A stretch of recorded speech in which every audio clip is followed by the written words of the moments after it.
One of the biggest game changers over the next decade will be the massive anticipated adoption of blockchain technology. One critical area where we will all see this revolution is in the exchange of currency, with the increased adoption of blockchain-based forms known as cryptocurrencies. This video is part 4 of a 6-part series that I've been doing on Bitcoin on this channel. I've previously analyzed Bitcoin as a currency. I've given you 5 pros and I've given you 5 cons. In this video, I'm going to give you 5 more pros for owning Bitcoin. You're watching More Money. Let's get it.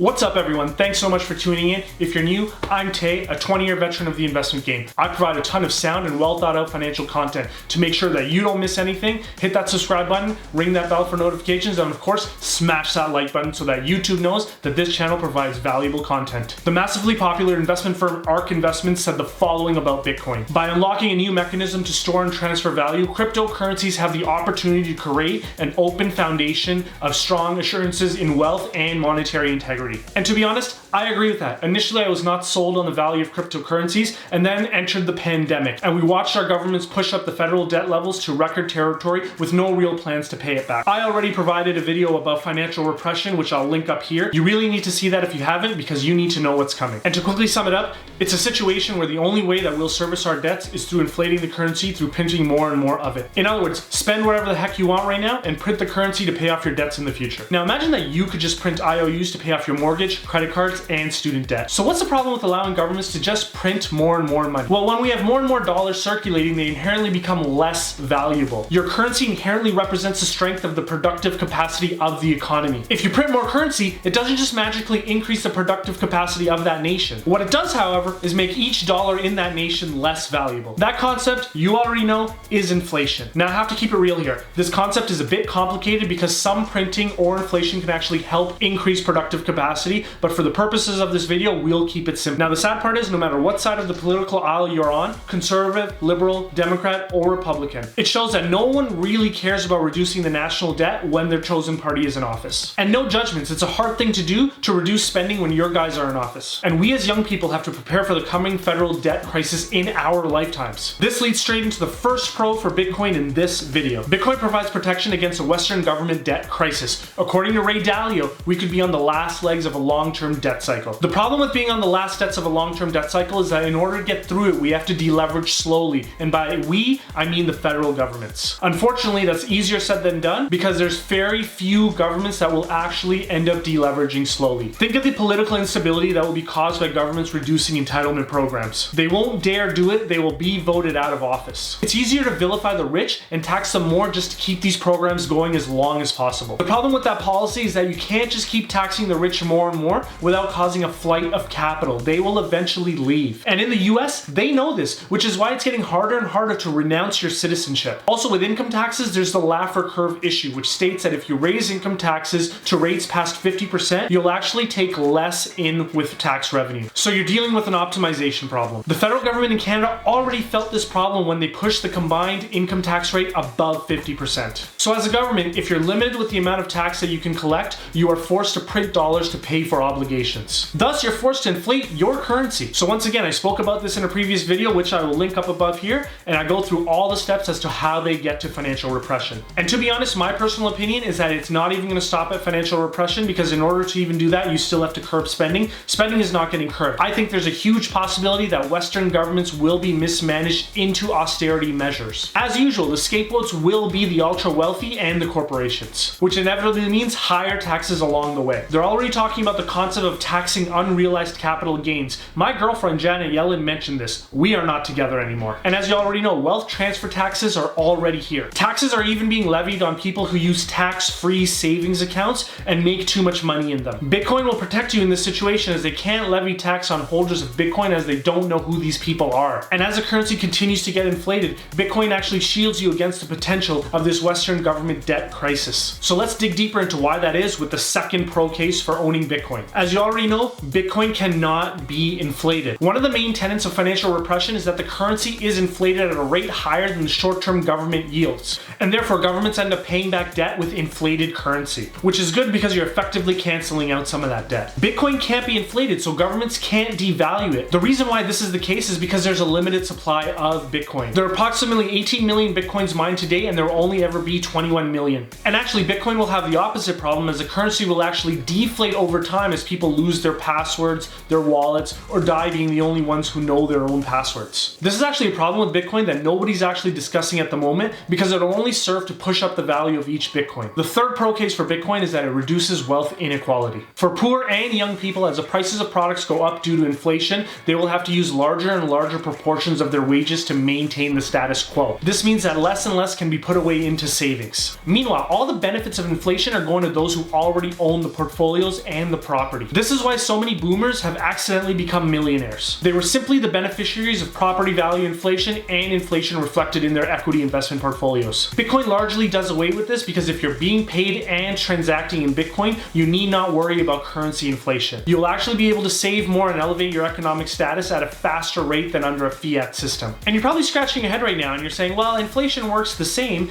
If things are costing more, maybe the wages are going up at the same rate. Wrong. Inflation affects different things differently. And guess what? The younger people, the people who are getting paid the entry-level wages, those wages aren't moving. It's only the wages of the older people who are keeping up with inflation. This is why every so often it makes sense to actually increase the minimum wage slightly. The fourth pro case for Bitcoin is that adoption is increasing. The major transaction processors have already brought Bitcoin into their platforms. The two major brands, MasterCard and Visa, are already on board, and PayPal is on board as well. Investment companies are also purchasing it so that the general public can invest via ETFs in the securities markets. Some corporate giants have also discovered that as part of their product and services, they can also make how you pay for their products and services part of the brand or appeal. In other words, they've made it part of the customer experience. MicroStrategy, Tesla, and the Dallas Mavericks have already made it a part of their platform to be able to purchase products from them through crypto. So why is increasing adoption a pro case for Bitcoin? Well, because it leads to our fifth pro case for owning Bitcoin. Now, before I go into that final pro for owning Bitcoin, if I brought you any value from this video thus far, please smash that like button.